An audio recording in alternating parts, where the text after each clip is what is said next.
Hi everyone, welcome to the Empower Sounds podcast. My name is Mahika, and on today's episode of the podcast, we're continuing on from last week, and I'm going to tell you all about my journey from going from zero to fluent in Spanish.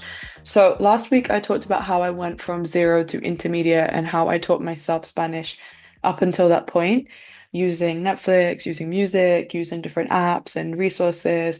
And I talked about all the mistakes I made and everything I learned. So if you haven't listened to that, I encourage you to go check that one out first. And this is a second episode on how I went from intermediate to advanced. So between that point that I spoke about in the last video, which was a B1, I went from a B1 to a C1 this past year because I moved to Spain and I lived in Madrid for the last year and it was the best experience. I had so much fun and I learned so much. And in that time, I really set the intention of wanting to improve my Spanish. And to be honest, for the first maybe 5 months, yeah, okay, my Spanish probably improved, but it didn't improve as much as I wanted it to because I didn't set intentions in the same way and I didn't go about learning in maybe a more planned out way. So I want to talk a little bit more about my journey and how you guys can go from a B1 to a C1, which is what I did. I did the official DELE C1 exam and I passed. And it was really hard, but it was so fun and so worth it. So this is my journey. Just for anyone who's listening and is unsure by what I mean by C1, there are 6 levels that are used for kind of language learning, especially European languages, Spanish, English, French, German. And there's A, B, and C. And within A, B, and C, there's 1, 2 for each of them. So A1, A2, B1, B2, C1, C2. A is beginner, B is intermediate, and C is advanced. So I now have a C1, and that was so hard, but so fun. And I'm going to talk you through the process of learning, the mistakes I made, and honestly, just a rundown of my experience of living in Spain and my opinion on like immersive language learning. So I moved to Spain last August in 2023. And I arrived to Spain with my very self-taught DIY level of Spanish. I'd done a few classes, but like it was mainly self-taught. And at that point, I had a B1. So I was like lower intermediate. And as soon as I moved to Spain, it was kind of being thrown into the deep end because I didn't know anyone there. And I also ended up living alone in my own apartment. And I had a Spanish landlord. He didn't speak any English, so I started doing a lot of the house stuff all in Spanish and admin, sorting out bills, sorting out all the logistics, and also going to university in Spanish. So my uni had a few classes that you could do in English, but I wanted to challenge myself and I wanted to do some in Spanish. And to be able to do that, I was freaking out because again, I arrived to Spain with a very DIY level of Spanish. I didn't really know how I was going to do that. So my university was great and it had this 2 week intensive brush up on your Spanish course before it started with classes because it was designed for the international students who would come and might not have the best level of Spanish. And I did that. And that's how I met my best friends for all of my time in Spain. Shout out to them if they're listening. I love you so much. And that course was great in providing some structure because again, I hadn't really done that much practice in a classroom and really learned like the bread and butter basics of Spanish. So I found that was really helpful going back to starters. But to be honest, like at that point, just immersion was so key. Like learning the slang and knowing that really the way that people speak is so different to textbooks and even music and shows, because obviously that's like a more exaggerated version of pop culture. So learning simple things of like when people want to hang out, how they say that, and texting and text slang and abbreviations, and knowing that this stuff all changes. So if you watch a YouTube video and it's a few years out of date, like the slang will have changed. So I kind of went with all this different slang that was kind of not the most useful. But what I found super helpful was I made some friends and I had some friends of friends who lived in Spain that I hung out with who were the loveliest people and they adopted me into their group.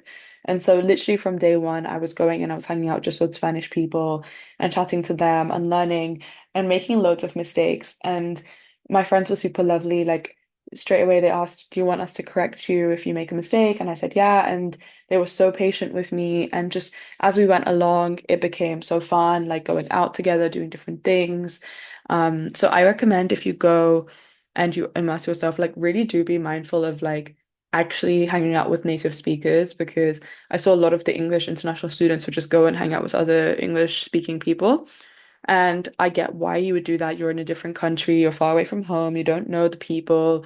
It's more comfortable to hang out with people who speak your language and like get your culture and your references and whatever. But if your goal is to learn language, like definitely have a balance and make some friends. And I definitely had a balance at the start of like English speaking friends and Spanish speaking friends. And the course really, really helped me. And the first, honestly, semester in Spain, the first few months was just going and trying as many different things as I could in Spanish. Like, I recommend going and just adding things into your routine in your language if you can in an immersion context. Like, all the things that I would normally do. I got a gym membership and I went to a Spanish gym, and oh my God, that was a language learning experience and a half. I realized, like, yeah, okay, I know how to say hand and leg and head, but I didn't know how to say all the muscle groups. I didn't know how to say tricep or bicep or calf. And it was really scary actually, like going and not understanding any of the instructions on the machines or any of like the etiquettes and whatever. And I was really lucky in that two lovely girls from my gym adopted me because I was like, "Oh, please, will you teach me how to do this?" And then we started chatting and they trained regularly and I just kind of would join them and we started speaking. And through that, I really got to learn not just about the gym, but again, so much about culture and like the references and what was like happening and what was literally things like what was happening on Madrid TikTok and like even stuff like what the For You page is called. One thing I found really interesting is that once you get to an intermediate level, you kind of have to pick your accent and slang to start off with because when I arrived to Spain, I definitely had a bit of a mixed accent, a little bit of mixed slang from all the different Spanish speaking countries and different regions of Spain. Like to sound like a native speaker, you definitely need to have a little bit more cohesion. And so hanging out with people from like an area, if you go and immerse yourself in an environment really helps because I ended up picking up a really thick Madrid accent, which was really funny because I didn't sound like that when I moved. And what I recommend as well is if you move abroad, take a video on your day one because I did this. The first day I moved, I recorded myself and I watched it back with my friend towards the end and it was so funny. It was so cute. And it's so rewarding because when you're in an environment, when you're in a different country and you're learning the language, it can become so scary because you're constantly confronted with when you get it wrong. Like I was constantly reminded that, oh my God, I'm not where I want to be. I forgot how to say this word. I didn't know how to say this. I forgot how to conjugate that. And so reminding yourself that you're actually progressing is so important. And again, setting yourself little goals and little wins and trying to do different activities. So like I said, I went to the gym. Another thing I did was I signed up to this thing called ClassPass and I went and I did literally all my like yoga classes. I found this like free yoga class in Spanish, which I did. Um, and my favorite thing that I did for language learning actually was I went and volunteered because most of the people I hung out with in a social context were around my age and my kind of demographic, right? And so a lot of the Spanish that I spoke was very informal, slang, even the way that we wrote text to each other, very informal. And I really didn't know how to talk about kind of more formal topics. I didn't even know how to address people in a formal way because I was just talking to friends. So one of the best things I did for language learning and also just for happiness was volunteering. I volunteered for a mental health charity for literally 8 months. Every Saturday, or almost every Saturday that I was in Madrid, I went with a group of elderly people who had various kind of mental health issues, and we would go to different museums all around the city, and we would just talk about the art and culture, and then afterwards we would get food. And it was all in Spanish, right? So I would get like 3 hours of language learning practice every week where we talk all about art and culture and books. And they had their own book club, which admittedly I didn't join because the books were really intense. And I was doing university and other things, but it was so fun and I learned so much. And again, they were so lovely in correcting me when I didn't know how to say something. And you realize that like once you get to a level where you're really trying to form a personality in a language and you're trying to communicate your thoughts, you can't just directly translate your way of speaking from one language to another. Like I was really struggling at the start because I was trying to communicate exactly how I do in English and Spanish, and that doesn't work because there's so many lexical gaps. There's so many things that exist outside of your language, or there's so many different ways of saying something better that's more neat or cohesive, or jokes that don't translate, or idioms that don't translate. I don't know if idioms is the right way of explaining it, but like analogies and metaphors. And so learning to develop a different way of speaking and a different personality is honestly like one of the biggest parts of going from intermediate to advanced in a language and learning how to think in that language. I often found I made more mistakes when I was like trying to translate the thought I had in English from English to Spanish. When I just tried to use the grammar and vocabulary I had to construct like a new thought, it was so much better. And in my last episode, I talked about like doing little and often and writing yourself texts and stuff. But I think from going from a B1 to a C1, you need to do more concentrated effort and you need to practice more writing longer bits. So this is when I started reading books. I used to have to commute to university like 40, 50 minutes, and I got these books that like had already read in English. I got like a Dolly Addison book which had all these like little confessions about um friendship and dating, and it was a really easy read, and there were really like short chapters of like 2, 3 pages, so I got that for the train rides. And I had a friend who was way more academic than me, and he went for 1984, I think, by George Orwell, read in Spanish. And I read The Power of Now and The Alchemist and everything in Spanish, and I started doing like news articles on the train. I started also listening to, rather than more conversational gossip like podcasts, more intellectual academic podcast. So I started listening to the news. And one thing I really recommend is TED Talk, like TED Talk Spain or TED Talks in Spanish. They have a YouTube channel, they have a podcast series. Like I'll link them below, but check them out because they're on more advanced topics. And I found those super useful because again, there's different things that you need to learn. You need to learn how to say more formal stuff like in conclusion, or how you would write an essay, or how you would write an email. Like that was one big thing. The grammar and the punctuation is different, so that's something that I had to learn. So tailoring your writing and reading efforts, you don't have to dedicate a huge amount of time to it, but again, little and often, just changing your little and often content from an intermediate to an advanced and pushing yourself. And every time you don't know a word, like going and looking it up and adding it to your flashcards or like trying to use it.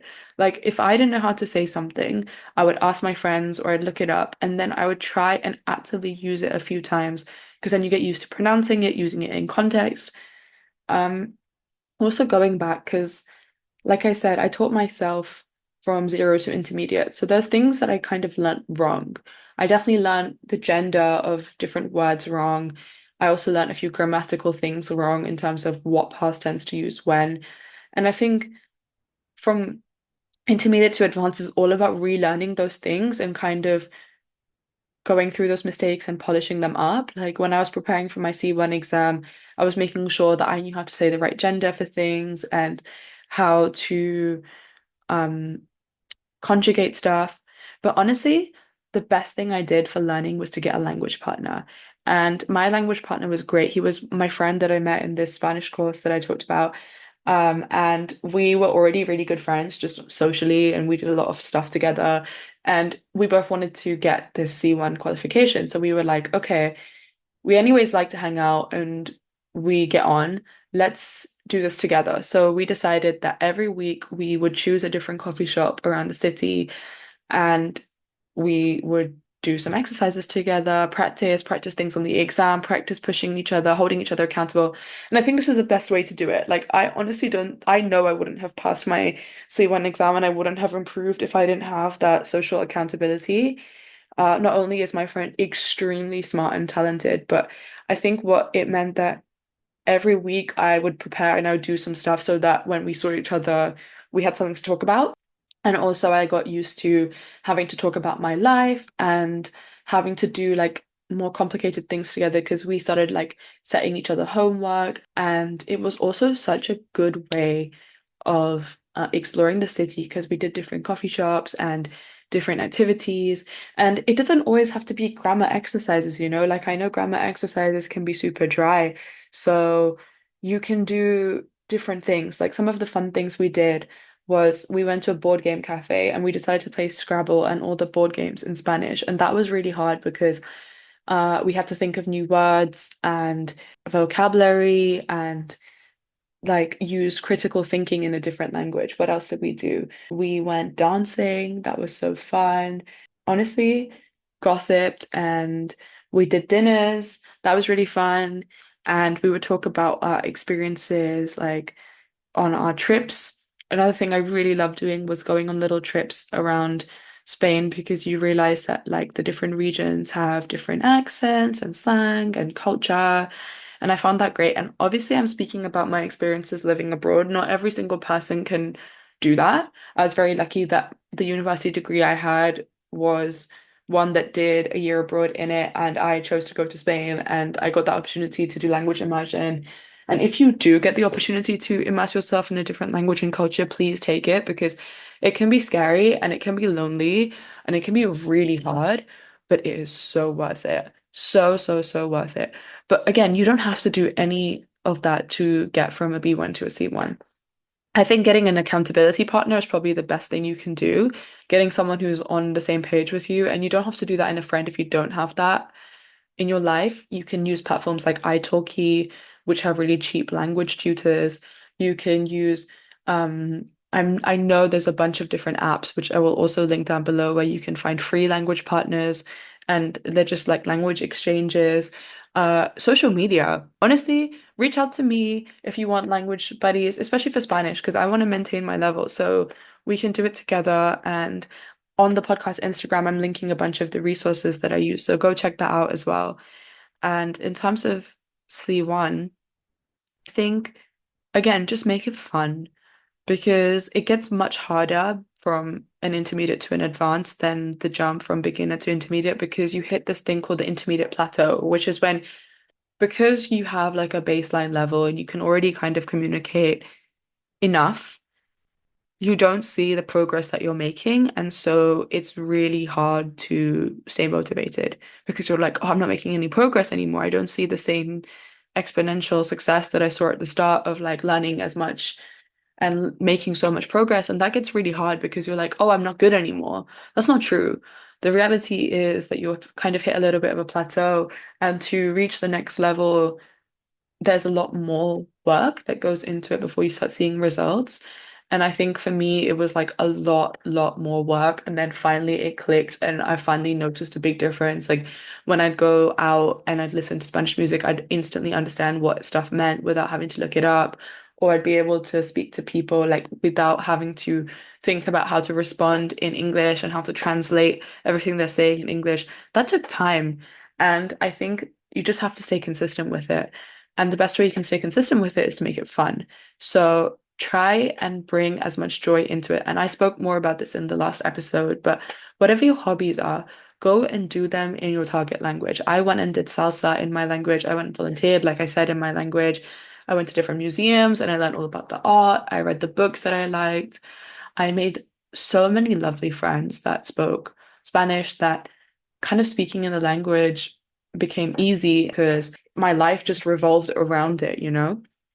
And also, I think at this point, you have to let go of your ego because I was so scared at the start of when I moved to Spain, like making mistakes, because I thought I should already be able to speak, you know? I had worked so hard and I'd got to a level and I was studying in university and I was literally doing classes, not Spanish classes. I mean, I also did some Spanish classes in my university because they offered them, but I was doing like history and geography, international relations style classes in Spanish, writing essays in Spanish, doing 2 hour long lectures on like cultural hybridity and Latin American history in Spanish. And so I felt like I've now reached a level where I can't make mistakes. This is so shameful. But honestly, there's no shame in making a mistake. Like, you just have to make them and then learn and realize that we make mistakes all the time. I make mistakes in English and it's my first language. And it doesn't happen as often because it's literally the language that runs my brain and my life 24/7. And the more and more you practice, the better and better you get. And you have to keep using that muscle to not lose it. But like let go of your ego. Like you're still gonna make mistakes and it's no one's gonna judge you. You're judging yourself more harshly than everyone else is. No one else cares. Like the spotlight effect is real. No one else cares what mistakes you're making.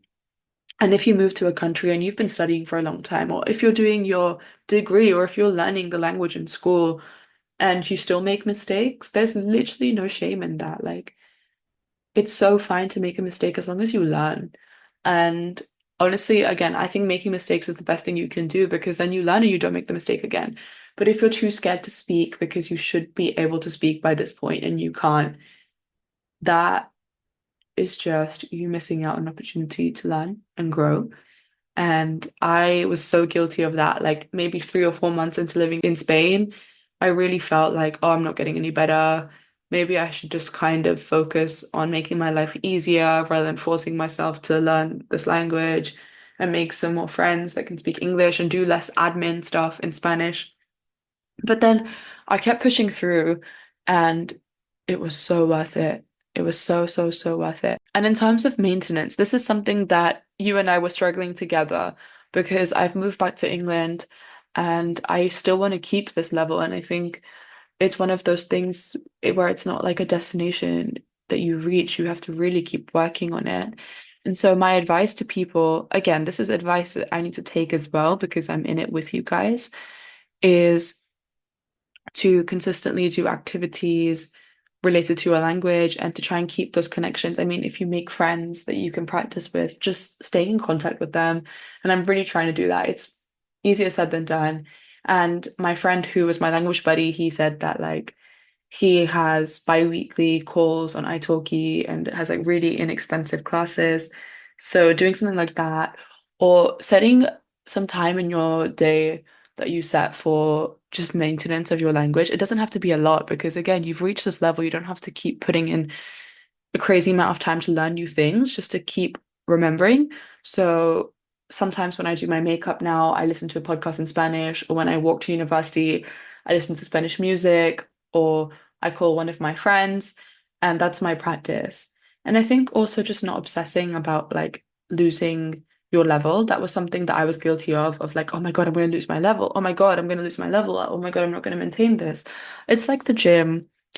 Sometimes you will have more time than other times, and you should always aim for consistency because it becomes part of your life. It becomes part of your identity that you are an active person, just like it's now part of my identity that I am someone who can speak Spanish. And I like to use it whenever I can, and I try and make it a consistent practice. But if I don't use it for a few weeks because life gets in the way, that doesn't completely eradicate that identity from my life and everything that I did and all the effort that I put in. And I think it's the same for you guys. So just remember that you can do it.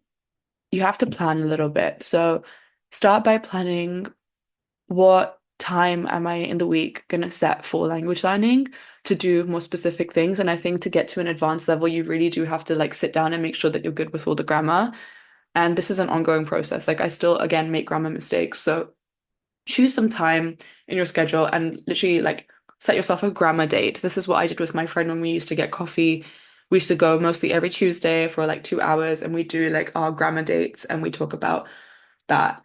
And then on top of that, you have to add like all your language inputs. So again, I'm going to link some podcasts down below, but the ones that I loved for more advanced level, TED Talks, the news, um, audiobooks. At this point, you can actually enjoy audiobooks because you understand like more intricate vocabulary and asking like locals what kind of shows they like and podcasts they like. I'm going to link some down below, but I like Estirando el Chicle y Nómadas and some other ones, Entiende tu mente. I will link them down all below. So you've got your grammar day, you've got your language input, you've got your maintenance, which doesn't have to be too crazy, but just remembering that like making it part of your life in your day-to-day routine. And then I think again, just making it fun so you can stay consistent and finding friends that can keep you accountable. And it doesn't have to be accountable and this big scary thing of like, I have so much to do. I have to learn. I have to do university or my job and my social life and all my other commitments. I don't have time to learn a language. If you just set, I don't know, 20 minutes a day or whatever works for you, like, but if you set some intentional time, you'll be able to do it. Now, the bigger your intentional time on a day-to-day, weekly basis, the quicker you'll see results. But if you don't have that much time and you just set little chunks of time, you will see progress, but just keep going. And I promise it's scary. And this process has given me so much respect for people who move to the UK and don't speak English as their first language because I don't think we're as welcoming in the UK to non-English speakers. So I think this process also makes you more empathetic to people who are not in your bubble. So I 100% recommend it. Now, when we're talking specifically about the C1 DELE exam, couple of tips. Here is the specific C1 DELE exam stuff that I wish I knew or that really helped me. So, yeah, I practiced with my friend, but only maybe a few weeks just before we started doing past papers, or at least I started doing past papers. He's very on it, so he got started before I did. But make sure that you understand the format of the exam because it's different to just communicating on a day-to-day basis. So go through it. They have some free ones online, but it's worth getting one of the practice books because the exam is in a very specific format and they don't change it. In terms of vocabulary, to help you out, they usually ask you some general topics. Like there's usually something to do with health, education, art, jobs, just look at the past papers and come up with like the top six topics and make mind maps for each of them. Do you know the key vocabulary? So like for health, do you know how to say like all the different like important health conditions and the muscles and would you be able to like write an email to your doctor about something? I don't know why you'd be emailing your doctor, but would you be able to write a prescription or read a prescription, that kind of thing? With education, would you be able to talk about the education system?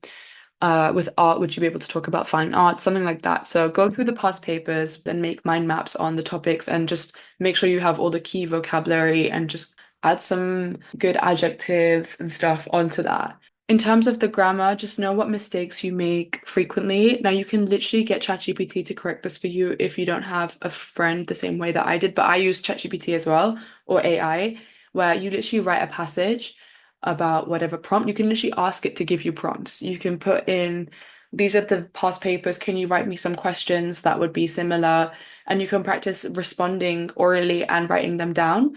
And then getting it marked by the AI and saying, can you make flashcards with my frequent errors? And using that and making sure that you are focusing on your weaknesses before the exam, doing past papers.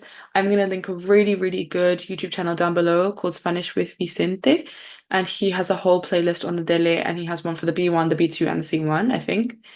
He might even have the other levels, but those are the ones that I used. And so really like go through that because he talks about everything in detail and what topics to look at.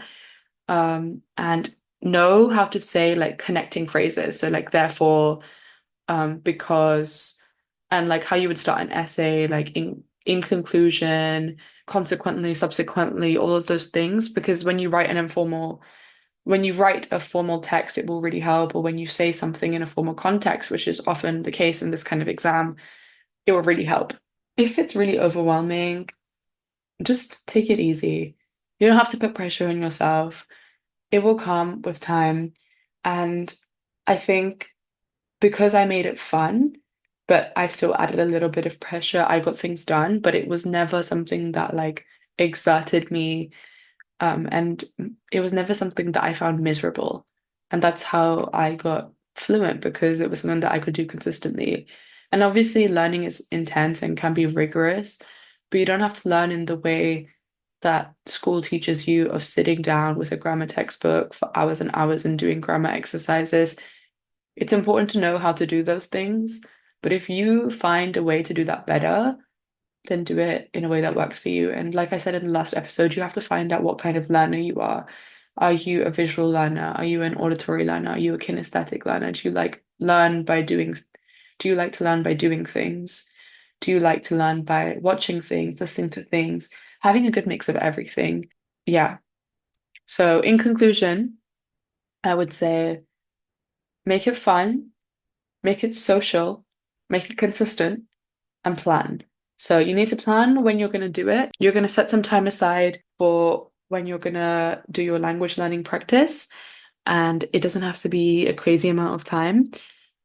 If you can make this, if you can add some social time to this calendar, bonus points, because I think it just makes it more fun and it means that you're being checked for the mistakes that you would make. And it's also just nice to learn and give each other feedback.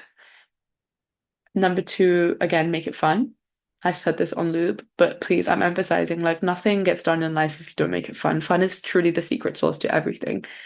And number three, if you are doing the exam, the DELE exam, then make sure that you understand the format of the exam. And also, in terms of getting fluent in Spanish, realize that the exam is really not what you need for being fluent. It's just something that I did because I wanted to have it as like proof of my progress because, like I said, I started to feel like I was plateauing. But you really don't need to do this exam to be fluent. And so realizing like the point of fluency is outside of a classroom and outside of an exam. And you have to set yourself a fluency goal. Like, why do you want to be fluent? In what context do you want to be able to communicate? Who do you want to be able to talk to? What do you need the language for? Do you need it for university? Do you need it for the workplace? Do you need it to be able to network? Do you need it to be able to do social things like go to run club? Or go volunteering, or do fun things, or date people, or make new friends, and set that intention and then work towards it. It can be a culmination of different ones, social, professional, and also doing the exam. But knowing what you are working towards is the most important. So I really, really hope this helped. This one was a little bit more abstract than the one that I spoke about last week, which was how I went from zero to intermediate. Because I think once you get from an intermediate to an advanced, this is a much more individual process because everyone has their own kind of weaknesses and things they find hard, and also vocabulary that's more context specific to what they want to learn. So just really tailor it to you. I really, really, really hope that this helps. Let me know your thoughts on the podcast Instagram, comment down below. And next week, we're going to be back with another amazing interview with another empowering, inspiring woman. I really hope you learned and laughed and enjoyed. I'll see you next week.